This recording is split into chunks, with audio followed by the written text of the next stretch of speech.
महाराष्ट्र नवनिर्माण सेना यानी एमएनएस के प्रमुख राज ठाकरे का एक विवादित बयान इन दिनों सुर्खियों में छाया हुआ है। हाल ही में उन्होंने गंगा नदी को लेकर ऐसा कुछ बयान दिया जो न केवल राजनीतिक हलकों में बल्कि देश भर में चर्चाओं का विषय बना हुआ है। उन्होंने कहा कि मैं गंगा जल को नहीं छूऊंगा, नहीं पीऊंगा जिसमें लाखों लोगों ने स्नान किया है। क्या गंगा के पानी में लाखों लोगों के स्नान करने से उसमें प्रदूषण बढ़ गया है? क्या देश में कोई भी नदी साफ नहीं है?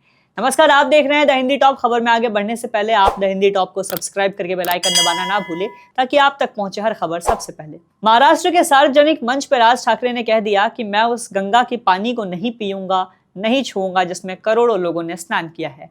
इसके साथ ही उन्होंने कहा कि देश में एक भी नदी स्वच्छ नहीं है, साफ नहीं है।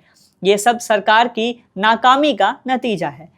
राज ठाकरे के इस बयान से न केवल गंगा के महत्व को लेकर सवाल उठ रहे हैं बल्कि पूरे देश में नदियों की सफाई और प्रदूषण को लेकर भी चर्चाओं को हवा मिल गई है। जिक्र सुलग गया है कि गंगा मैया, जिनका महत्व न केवल धार्मिक है बल्कि यह भारतीय इतिहास और समाज के लिए भी अत्यधिक महत्वपूर्ण बताया जाता है। लेकिन जब राज ठाकरे जैसे नेता इस नदी पर सवाल उठा रहे हैं तो यह एक गंभीर मुद्दे में तब्दील होता दिखाई पड़ता है। गंगा के पानी को लेकर इस बयान ने समाज में धार्मिक और सांस्कृतिक दृष्टिकोण से भी विवाद खड़ा कर दिया है। क्या यह बयान गंगा की पवित्रता के खिलाफ था या फिर एक प्रैक्टिकल दृष्टिकोण था? राज ठाकरे ने बयान दिया कि पूरे देश में एक भी नदी साफ नहीं है। ये बयान सीधे तौर पे केंद्र और राज्य सरकार की नदियों की सफाई को लेकर नाकामी पे सवाल उठाता है। गंगा सफाई अभियान और अन्य नदियों की सफाई को लेकर भी कई योजनाएं बनाई गई, लेकिन योजनाएं उतनी प्रभावी तौर पे नहीं दिखाई दी।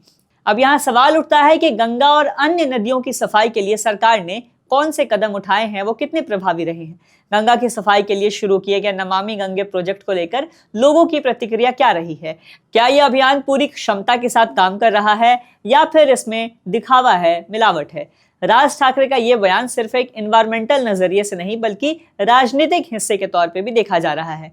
एमएनएस के प्रमुख अक्सर ऐसी बयानबाजी करते रहते हैं जो समाज में हलचल मचाती है और मीडिया का ध्यान भी गाहे बगाहे खींचती है। क्या राज ठाकरे का ये बयान जानबूझकर अपने राजनीतिक प्रतिद्वंदियों पे हमला करने के लिए दिया गया है? कुछ विश्लेषकों का मानना है कि राज ठाकरे का ये बयान राजनीतिक कदम था, जिससे उन्होंने महाराष्ट्र में अपने समर्थकों और बाकी राजनीतिक दलों को भी अपनी बातों से प्रभावित करने की कोशिश की। उन्होंने गंगा और नदियों की सफाई को लेकर सरकार की नाकामी पे इशारा किया है, जिसमें केंद्र सरकार और राज्य सरकार दोनों सरकारों पे दबाव बढ़े। गंगा सफाई अभियान पे सरकार की ओर से कई कदम उठाए गए हैं, जैसे कि नमामि गंगे प्रोजेक्ट। गंगा की जल गुणवत्ता को सुधारने के लिए इसमें काम किया जाता है। इसके बावजूद गंगा और अन्य नदियों की सफाई एक चुनौती बनी हुई है। सरकार द्वारा किए गए प्रयासों के बावजूद प्रदूषण और अवैध जल निकासी और शहरीकरण से नदियों की स्थिति और जटिल बनती जा रही है। दिल्ली में यमुना की नदी का सफाई का मुद्दा भी काफी राजनीति में और दिल्ली के समाज के जिक्र में भी सुलगता रहता है। बहरहाल, राज ठाकरे के बयान के बाद ये सवाल भी खड़ा होता है कि क्या हम पर्यावरण के प्रति अपनी जिम्मेदारी सही तरीके से निभा रहे हैं?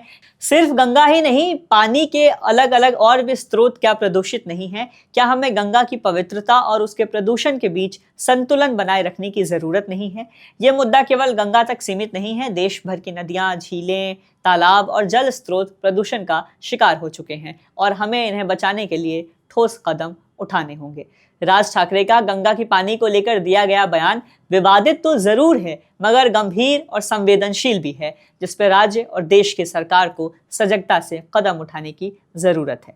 फिलहाल के लिए इस वीडियो में इतना ही। वीडियो पे अपनी राय कमेंट करें। मैं हूं आपके साथ प्रत्युष रौनक। कैमरे पे मेरा साथ दे रहे मेरे साथी शिव कुमार। ऐसे और वीडियोस के लिए सब्सक्राइब करें द हिंदी टॉप। हमें एक्स यानी ट्विटर, फेसबुक और इंस्टाग्राम पर भी फॉलो करें।